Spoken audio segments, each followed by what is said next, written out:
इस्लाम में क्यों करते हैं बहन से निकाह, जानिए सच क्या है। मुसलमान भी हैं अपने इस सच से अनजान। इस्लाम धर्म का वो सच जिसे जानकर आपके भी पैरों तले जमीन खिसक जाएगी। पूरी दुनिया में अपनी जड़ें मजबूत करने वाले मुसलमानों के बारे में तो हम सभी जानते हैं, जिनके रहने बोलने और खाने हर चीज का तरीका बाकियों से अलग है।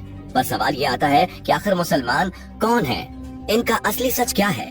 क्यों इस्लाम धर्म में लोगों को जलाया नहीं जाता बल्कि दफनाया जाता है। आखिर क्यों इस्लाम धर्म के लोग मांस खाना पसंद करते हैं। हमारी आज के इस वीडियो में आपको इस्लाम धर्म से जुड़े हर उस सवाल का जवाब मिलेगा जिसे आप सभी के लिए जानना बहुत जरूरी है। फिर चाहे आप हिंदू हो या मुसलमान, इस वीडियो के अंत तक बने रहें और अपने मन में किसी भी प्रकार की नकारात्मकता लाने से पहले वीडियो को अंत तक जरूर देखिएगा। दोस्तों, सबसे पहले सवाल आता है कि इस्लाम धर्म क्या है और इसका अस्तित्व कहाँ से आया। अब हमें नहीं लगता कि खुद इस्लाम धर्म को मानने वाले लोग ये जानते होंगे कि उनके धर्म की सबसे पहली शुरुआत कहाँ से हुई थी। लेकिन अगर हम इतिहास के पन्नों को खोलकर देखें तो ऐसे बहुत से सबूत मिलते हैं जो इस्लाम धर्म के बारे में काफी कुछ बताते हैं। तभी तो जानकारों का कहना है कि इस्लाम धर्म का सीधा संबंध रामायण से है। रामायण के युद्ध के दौरान भगवान राम और उनकी सेना ने सभी राक्षसों का वध कर दिया था, लेकिन सिर्फ शूर्पणखा का वध नहीं किया गया था। उसकी नाक और कान काट कर छोड़ दिया गया था, जिसके बाद शूर्पणखा अपना चेहरा कपड़े से छुपा कर रखती थी।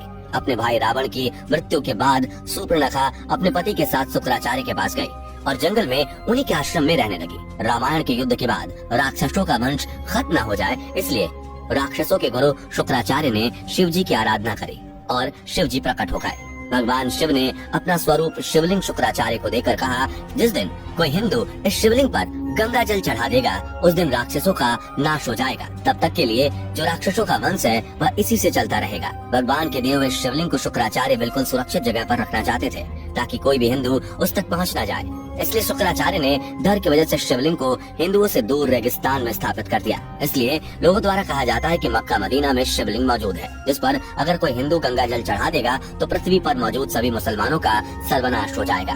लेकिन एक्सपर्ट्स इन बातों को बेतुका और बकवास बताते हैं। उनका कहना है कि ऐसा कुछ भी नहीं है, परंतु अगर हम पौराणिक कथाओं की माने तो ये वही शिवलिंग है जिसे शुक्राचार्य ने हिंदुओं से बचाए रखने के लिए रेगिस्तान में छुपाया था। और इसी कारण कोई भी हिंदू मक्का मदीना के अंदर प्रवेश नहीं कर सकता, क्योंकि अगर किसी हिंदू ने अंदर मौजूद शिवलिंग पर गंगा जल डाल दिया तो शूर्पणखा के वंशजों की अंतिम घड़ी आ जाएगी। अब कई लोगों को ये बात बकवास लग रही होगी, पर हम अगर कड़ियों को जोड़कर देखें तो उस समय शूर्पणखा अपना चेहरा ढककर रखती थी। वो परंपरा आज भी उसके वंशज पूरी तरह से निभा रहे हैं। आज भी इस्लाम धर्म को मानने वाली महिलाएं अपना चेहरा ढककर रखती हैं। तभी तो इस दुनिया में एक बहुत बड़ी संख्या में लोग मुसलमान को शूर्पणखा का वंशज कहते हैं। अगर गौर किया जाए तो राक्षसों के गुरु शुक्राचार्य ने इन्हें वरदान दिया था। इसी कारण मुसलमान खासतौर पर शुक्रवार के दिन को कुछ ज्यादा ही महत्व देते हैं। अगर ये सारी बातें सुनने में आप सोच रहे हैं कि इस्लाम धर्म पैदा कैसे हुआ, तो जनाब सबसे पहले तो हम आपको यह बता दें कि इस्लाम कोई धर्म नहीं बल्कि एक मजहबी दिनचर्या है। यहाँ पर मजहब का मतलब होता है अपने कबीले के गिरोहों को बढ़ाते चले जाना, यानी कि अपने कबीले में रहने वाले लोगों की संख्या को बढ़ाते रहना। और ये चीज इस्लाम धर्म को मानने वाले लोग बखूबी कर रहे हैं। तभी तो चाहे बच्चा पैदा करके या फिर जबरन धर्म परिवर्तन कराकर लगातार मुसलमानों की संख्या बढ़ती जा रही है। अब सवाल आता है कि इस्लाम धर्म के लोगों को जलाने की बजाय दफना क्यों दिया जाता है। अच्छा, ये बात तो आप सभी जानते होंगे कि इस्लाम धर्म की स्थापना करने वाले मोहम्मद अरब के रहने वाले थे और अरब के देशों में सिर्फ और सिर्फ रेगिस्तान पाए जाते हैं। अरब में जंगल तो छोड़िए, पेड़ पौधे और हरियाली दूर दूर तक दिखाई नहीं देती। इक्का दुक्का ही पेड़ पौधे रेगिस्तानी इलाकों में नजर आते हैं। यही कारण है कि वहाँ पर जब लोग मरते हैं तो उन्हें जलाने के बजाय जमीन में दफना दिया जाता है, क्योंकि जलाने के लिए लकड़ियाँ नहीं होती। और ये चीज सालों से मुसलमान करते आ रहे हैं और अब उन्होंने इस चीज को अपनी परंपरा समझ ली है। इतना ही नहीं, रेगिस्तानी इलाकों में हरियाली तो होती नहीं है। इसी वजह से वहाँ पर हरा रंग देखकर इंसान चला जाता है, जो कि सूचक का काम करता है। इसलिए हरे रंग को इस्लाम धर्म में इतनी ज्यादा मान्यता दी गई है। और अब अगर सवाल करें कि मुसलमान सर पर टोपी क्यों पहनते हैं, तो दोस्तों अरब के देशों में पड़ने वाली भयानक गर्मी के बारे में तो आपको पता ही होगा, जिसकी वजह से वहाँ के लोगों को तेज धूप में रेगिस्तान में सफर करना पड़ता है। यही कारण है कि वहाँ के लोग अपने सर को ढकने के लिए टोपी पहनते हैं ताकि धूप की गर्मी से वो बीमार ना पड़े। और ये प्रथा आज भी चली आ रही है। तभी तो अरब के देशों में लोग अपने सर पर कपड़ा बांध कर रखते हैं, जिससे धूप की गर्मी उन्हें नुकसान ना पहुँचाए। ये तो आप सभी जानते होंगे कि मुसलमानों में खतना किया जाता है, लेकिन इसके पीछे भी एक लॉजिक है। अरब देशों में पानी की बहुत ज्यादा कमी देखने को मिलती है। ऐसे में लिंग यानी मूत्र मार्ग को साफ करने में पानी खराब ना हो और हाइजीन भी बना रहे, इसलिए लोग खतना करवाते हैं, जिससे प्राइवेट पार्ट के आगे वाले हिस्से को काट दिया जाता है। और ये चीज अभी तक चलती आ रही है। और जो सबसे ज्यादा अहम सवाल आता है वो है ये कि मुसलमान आपस में भाई बहन से शादी क्यों कर लेते हैं। तो दोस्तों, ये लोग एक कबीले के खानाबदोश होते थे, इसलिए आपस में भाई बहन का ही निकाह हो जाता था। इसलिए उन्हें शादी करने के लिए कहीं दूर रास्ता ढूंढने की जरूरत नहीं थी।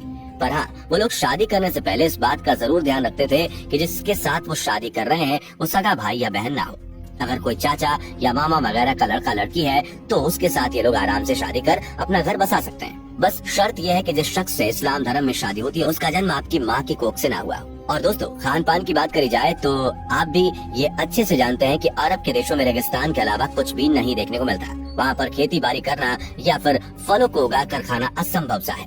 इसी वजह से वहाँ के लोग जानवरों को मारकर अपना भोजन बनाते हैं और वही परंपरा आज तक चलती आ रही है। अब हालात बदल चुके हैं, लोग गेहूं, आटा, चावल भी खरीद सकते हैं, लेकिन फिर भी सालों से अपनी परंपरा को निभाते हुए वो लोग ज्यादातर पुराने समय की तरह ही जानवरों को मारकर खाना पसंद करते हैं। लेकिन वो खाने के लिए जिस जानवर को मारते थे उसे कुर्बानी का नाम दे देते थे, जिसके मुताबिक अगर जानवर की कुर्बानी करी गई है तो उस जानवर को अल्लाह के नाम पर मारा गया है, ताकि जानवर की हत्या का पाप उनके सर पर न आए। धीरे धीरे यह प्रथा बढ़ती चली गई और अब तो इसे एक त्योहार के रूप में भी मुसलमान मनाते हैं। मुसलमानों के कबीले की संख्या को अधिक से अधिक बढ़ाया जा सके, इसलिए कबीले में एक आदमी को 4 शादियां करने की इजाजत। अब अगर इन सारी बातों पर गौर किया जाए तो इससे ये चीज साफ हो जाती है कि इस्लाम कोई धर्म नहीं बल्कि एक कबीला है, जिसे सिर्फ जनसंख्या बढ़ाने के लिए बनाया गया है। और इसके जो नियम है वो इनके सिद्धांत नहीं बल्कि इनकी दिनचर्या है। जिस तरह वातावरण इन्हें मिला उसी हिसाब से इन लोगों ने जीना शुरू कर दिया और आज भी वातावरण और आसपास का माहौल बदलने के बावजूद ये लोग उसी तरह से अपनी जिंदगी बिता रहे हैं। दोस्तों, हमने आपको इस्लाम से जुड़ी जितनी भी बातें बताई वो सारी सच्ची हैं। तभी तो आज इस्लाम धर्म को मानने वाले लोगों की जनसंख्या लगातार बढ़ती जा रही है, जिस पर